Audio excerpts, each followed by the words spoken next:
जय माता दी मित्रों। आशा करता हूँ कि ईश्वर की कृपा से आप सभी स्वस्थ होंगे। साथियों, आज संपूर्ण ब्रह्मांड वैश्विक महामारी से जूझ रहा है और ऐसे में हमें अपने धार्मिक अनुष्ठान एवं तीज त्यौहार को भी नियमबद्ध मनाना है, निर्वाह करना है। तो हम आज अपनी इस चैनल बात पते की माध्यम से इस वर्ष अपने घर पर ही रहकर हलषष्ठी व्रत पूजा को कैसे करें, इसके बारे में संपूर्ण जानकारी हम आपको बताने जा रहे हैं कि हलषष्ठी व्रत की पूजा विधि, सामग्री तथा क्या खाना चाहिए एवं क्या नहीं खाना चाहिए, ये सब हम बताने जा रहे हैं। प्रतिवर्ष हलषष्ठी व्रत भादो मास के कृष्ण पक्ष षष्ठी तिथि को मनाया जाता है। इस वर्ष यह व्रत 9 अगस्त दिन रविवार रेवती नक्षत्र में मनाया जाएगा। इस व्रत को अनेक प्रांतों में अनेक नामों से जाना जाता है, जैसे हलषष्ठी, हरषष्ठी, हलषष्ठी, चंदन षष्ठी, चंदन छठ, कमर छठ इत्यादि नामों से जाना जाता है। इस व्रत को बहुत ही नियमों के साथ किया जाता है। इस व्रत में माताएं, बहनें तथा साधक पंचगव्य अर्थात गौ माता की दूध, दही, घी इत्यादि का उपयोग नहीं करते, अर्थात वर्जित माना गया है।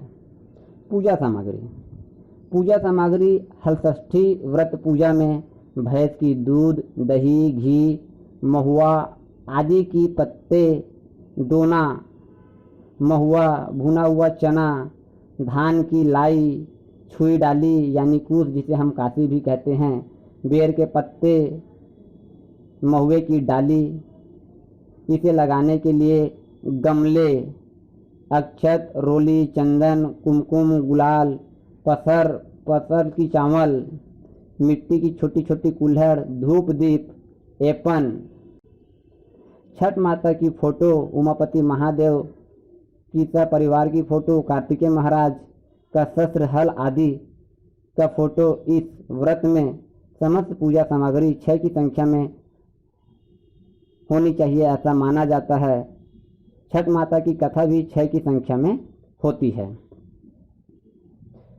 इस व्रत को माताएं अपनी संतान की दीर्घ आयु एवं ऐश्वर्य में वृद्धि के लिए करती हैं तथा जिनकी संतान नहीं है वह इस व्रत को विधिवत करती हैं तो उन्हें भी श्रेष्ठ दीर्घायु संतान की प्राप्ति होती है।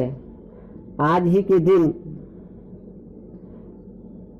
भगवान श्री कृष्ण के बड़े भाई बलराम जी का भी जन्म हुआ था, इसलिए यह व्रत बलराम जी के जन्म के उपलक्ष्य में भी मनाया जाता है।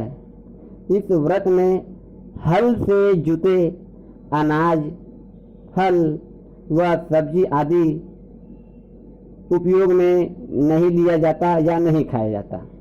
पूजा विधि, माताएं बहनें इस दिन प्रातःकाल उठकर महुए की डाली से दातुन करने के बाद स्नान आदि से निर्वृत्त होकर पूजा सामग्री एकत्रित करने में लग जाती हैं। इस दिन मालिन हरछठ बनाकर लाती है, जिसमें महुए के पत्ते, दोना, काशी कुश, महुए की डाली, पलाश की डाली आदि होते हैं। इस दिन साधक पूजा होने तक निर्जला व्रत रखती हैं। पूजा के स्थान को गोबर से लीपकर शुद्ध कर उसमें महुए की तथा कुश की डाली लगी गमला को स्थापित कर हलछठ माता की फोटो रखकर सर्वप्रथम कलश में स्वास्तिक बनाकर उसमें गंगा जल भरकर पूजा सुपारी, हल्दी गांठ, सिक्का आदि डालकर उसे 5 कमल के पत्ते से ढक देते हैं तथा अष्टदल कमल बनाकर कलश की स्थापना करते हैं। उसके बाद गौरी गणेश की स्थापना कर मिट्टी के कुल्हड़ को ऐपन से रंग कर उसमें सप्त अनाज भर कर महुए के दोने में पत्थल के चावल, महुआ, लाई, भुना चना, भैंस के दही दूध से भरकर पूजा स्थान में रख देते हैं। फिर धूप दीप जलाकर सर्वप्रथम गौरी गणेश की पूजा करने के पश्चात कलश की पूजा करते हैं। शिव पार्वती तथा कमरछठ माता की विधिवत पूजा कर श्रृंगार भेंट करते हैं।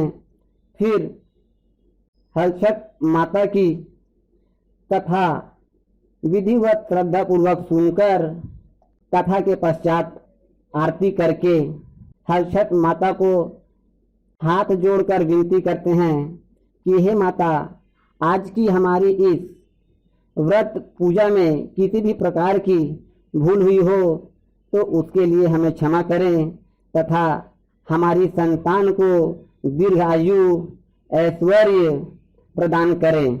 ऐसा प्रार्थना करने के पश्चात माताएं एवं साधक महुए के पत्तल में पत्थल के चावल से बने भात का सेवन कर इस व्रत को संपन्न करते हैं। जय माता दी।